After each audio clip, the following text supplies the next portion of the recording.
remission. Here's some funny things that George Carlin, the comedian, said. He said, "Did you realize the only times in your lives when we like to get old is when we were kids? If you're less than 10 years old, you're so excited about aging that when people ask you how old you are, you say 4.5. You're never 36.5. You are 4.5 going on 5. That's the key. You get into your teens, you jump to the next number or even a few. How old are you? I'm going to be 16. You could be 13, but you're going to be 16. And then you turn 30. What happens? Makes it sound like bad milk.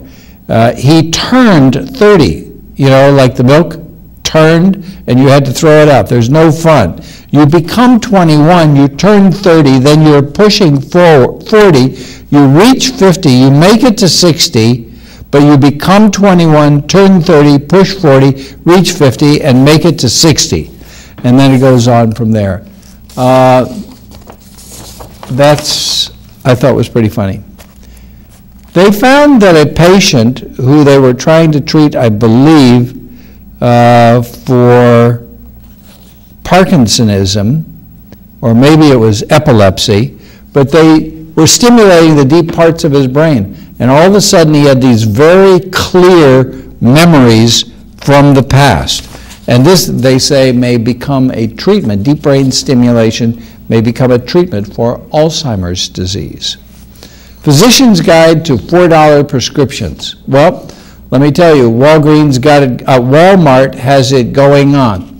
If I needed, for instance, Lasix or furosemide or lisinopril or metoprolol or Hytrin or terazosin, verapamil or warfarin or Coumadin, Buspar,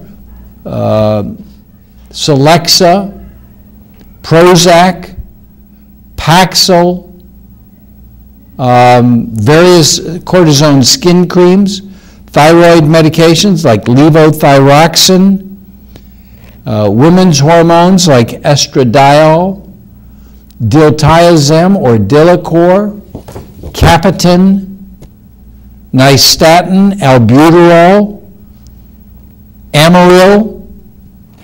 I would be going to Walmart because they cost $4 a bottle. Now here's the downside of that. The downside is that they only give you a 1-month supply, they don't give you a 90-day supply. Then you have to drive there and drive back. Maybe you will save enough on the gasoline to do that. Maybe you'll save enough on the medicine to pay for the gasoline to make that trip each month. I think some people ought to go to work on Walmart and see if they can't get 90-day supplies, because part of what they're counting on is you'll come into the store and you will buy other things. But I think that's a clever idea, and for those people who have to watch their pennies carefully, here's some of the other medications: doxycycline, Flagyl, penicillin,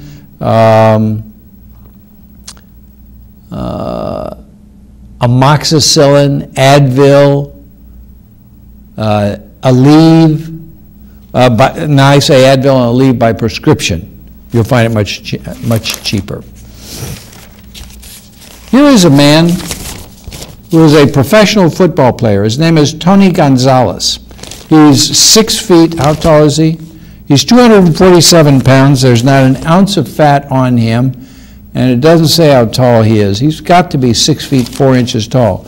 He became a vegan vegetarian. That means no fish, no chicken, no milk, no yogurt, no eggs, no cheese. And my point for showing you that is he has an absolutely perfect physique. He is a professional football player. He's a tight end, I believe.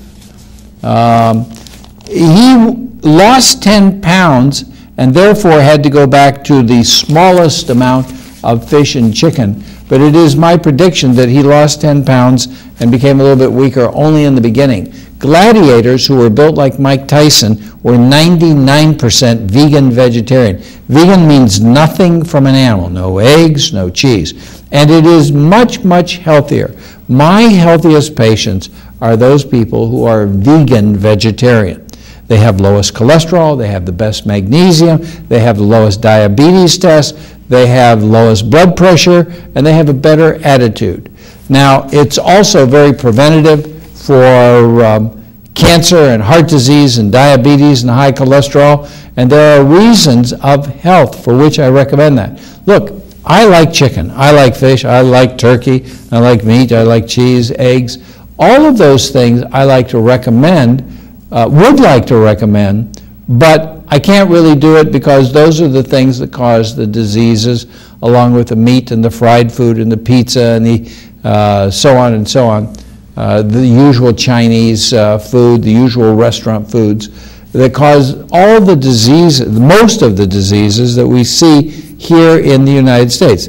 Diabetes, high blood pressure, high cholesterol, high triglycerides, gout, much back pain, cancer of the colon, cancer of the breast, cancer of the prostate, heart attack, angioplasty, open heart surgery, and I believe that it also contributes to Alzheimer's disease. So those people who are going to do best are going to exercise a great deal.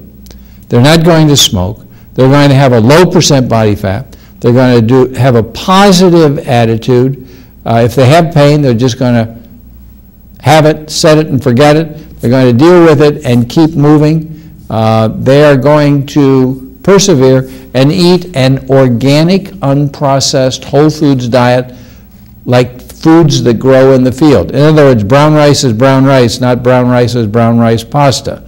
And not the whole grain breads or what's called wheat bread. They would eat the barley, the millet, the brown rice, the quinoa, the wheat berries, the rye berries. Those are the grains. Then come the vegetables, the collard greens, broccoli, cauliflower, carrots, onions. Then come the beans, the lentils, red beans, navy beans, lima beans. Then comes the fruit, the nuts, and the seeds. That's what being vegetarian is. These are foods that grow in the field. And the healthiest form of those are not the pastas and the breads and the chips and the crackers and the cereals, but foods exactly like they grow in the field. Nobody did anything to them except they came along and picked them up, and then you prepared them, or they prepared them for you, like Wild Oats and Whole Food does. Here's an article about support for the use of the Zocors, Lipitors, Vytorin, Crestors in diabetics. The current recommendations for diabetes, I had a patient just today before I left. Nice lady, a little hard to deal with, but she does not like medication, and I understand that. I am the one who said first, more so than probably, all drugs are poison. And to my friends, to my patients I get along with, I say, all drugs are poison, including the ones I prescribe, and I hope I don't kill you. Well, that's not meant to be serious. It's meant to strike a little bit of a light mood, and usually I catch people with that little bit of George Carlin type humor. But the correct idea is to understand that also includes vitamins, minerals, herbs, and supplements, and the real deal is not to need those medications, not to be diabetic. I'm not saying to have the lap banding surgery, but if that's what it takes, then that's what I would have you do. To be well and not need vitamins, not need prescription medications, not need the insulin, if you're a type 2 diabetic, not need the Amaryl and glyburide, glimepiride, metformin, those kinds of things. If you could not have the conditions that require the medications, you'd be much better off. So what this article says, however, if you are a diabetic, if you really get that cholesterol way, way, way down, it protects the health of those diabetics.